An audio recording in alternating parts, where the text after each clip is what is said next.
Hello taxpayer. Today we are going to discuss incentive to national pension system subscriber for the state government employee.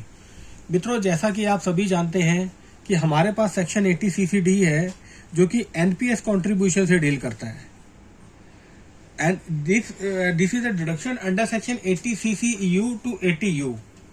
ये आपको एक 50,000 रुपए का additional deduction provide करता है जिससे आप अपनी टैक्सेबल सैलरी में से माइनस करके टैक्सेबल रेस्ट इनकम पे टैक्स दे सकते हैं. अब मैं आपको प्रोविजन रीड करवाता हूं जो कि इसमें गवर्नमेंट ने फाइनेंस बिल में इंट्रोड्यूस किए हैं. Incentive to national pension system subscriber for state government employ under the existing provision of act any contribution by the central government और any other employer to the account referred to in section 80 CCD of the Act NPS account shall be allowed as a deduction to SSC in the computation of his total income if it does not exceed 14% of his salary. ये contribution जो है employ की salary का 14% से ज्यादा नहीं होना चाहिए where such contribution is made by the central government. ये 14% की जो लिमिट है ये सेंट्रल गवर्नमेंट के लिए है. This limit is presently 10% of his salary where such contribution is made by the other employer.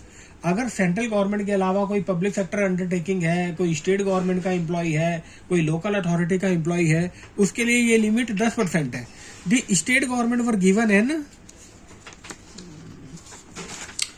Option to raise the contribution to 14% with effect from 1 April 2019 on their own violation based on their own internal approval and notification without seeking the approval of the Pension Fund Regulatory and Development Authority.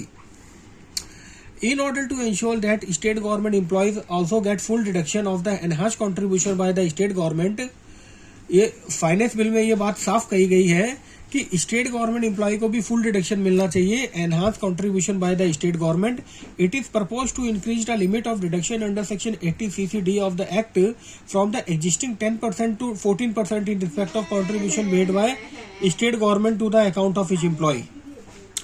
This amendment will take effect retrospectively from 1 April 2020 and will accordingly apply in relation to assessment year 2020 and 21 and subsequent assessment year, so as to ensure no additional tax liability arises on any contribution made in excess of 10% of such time.